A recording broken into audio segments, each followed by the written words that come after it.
that allowed, do you think that gave Yale any more space than you might have expected? No, the only reason we're playing zone is when we're in foul trouble, really. We didn't play any. We played one possession at Stanford because we weren't in foul trouble. We played a lot, planned on playing 0 against Sam Houston, and if you remember that game, like our whole front line was in foul trouble. We had a 5-guard lineup in at one time in that game, and then tonight we started getting foul trouble again, and we were doing a very poor job stopping them on offense as well. So as a change-up, I thought it really helped us for a while. I think we got 3 stops, maybe 3 out of our first 4, something like that.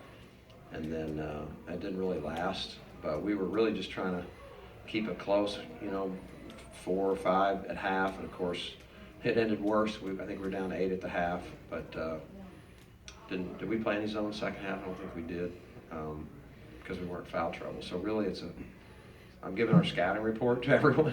when we're in zone, we're probably in foul trouble. So and across the country, you're going to see more. If you watch games, you're going to see that a lot of people are zoning. And the reason is because the whistle is blowing more this year than it has. And people will adjust. It just takes a lot of discipline. It's going to take some reps for the players to adjust to the way the officials are calling the game. It'll clean up, I think. But in the meantime, we have to adjust and to keep our best players in the game. If that's what we have to do, then that's what we'll do.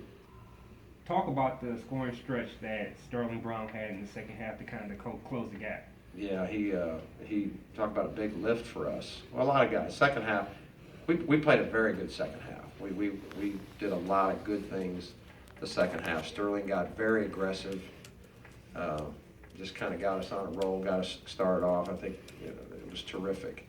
He was in foul trouble, if I remember, the first half, so he was fresh.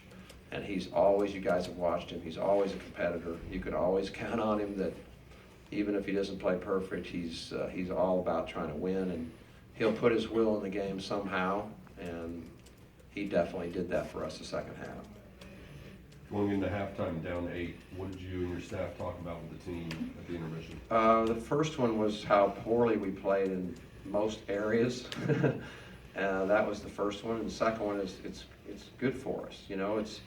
It's adversity, and we hadn't had it yet. We've just kind of rolled the first 2 games, and college basketball. See, you're going to be in that situation a ton, and so how are we going to handle it? So what we talked about is, for whatever reason, we did not have the bounce in our step. Maybe the trip got us tired, maybe whatever.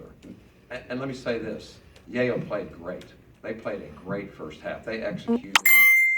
A lot of times we were guarding them very well, and they still scored. And their guards were great. They're an outstanding team, but still, we knew we could play better than that.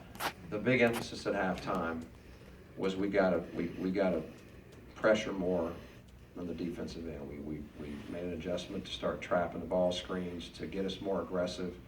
That paid off a lot. Another adjustment, Keith. I got to give Keith an awful lot of credit. Keith guarded Mason in the second half and made his life a heck of a lot tougher. Mason was a tremendous guard. Boy, he's impressive. We haven't played a lot of guards last year that impressed me more than him. Makes plays, makes tough shots, makes floaters, makes free throws, makes threes. And Keith wanted that assignment, and his defense in the second half, I thought, was one of the big factors of our able to pull that game out. Has he wanted those assignments Yes. in years past? Or is that He might have new? last year. He had to abbreviate it. I think early on, yeah, that's his personality, and you love guys like that. That's just competitive fire. I think he probably wanted as a freshman, but at that time he couldn't guard you or me in street clothes, as a freshman, but he thought he could, and I'll take that any day of the week, and he's gotten better and better and better. He's taken pride in it. Keith watches more film than anyone on our team. You'd be amazed how much he's in that film room and trying to learn and try to get better. And he always is asking, give me that guy, give me that guy. And I love that. What coach wouldn't love that, and everyone thinks of him as an offensive player, but if you want to get there and try to shut somebody down, then you're a great competitor, and that's what he's always begging for it.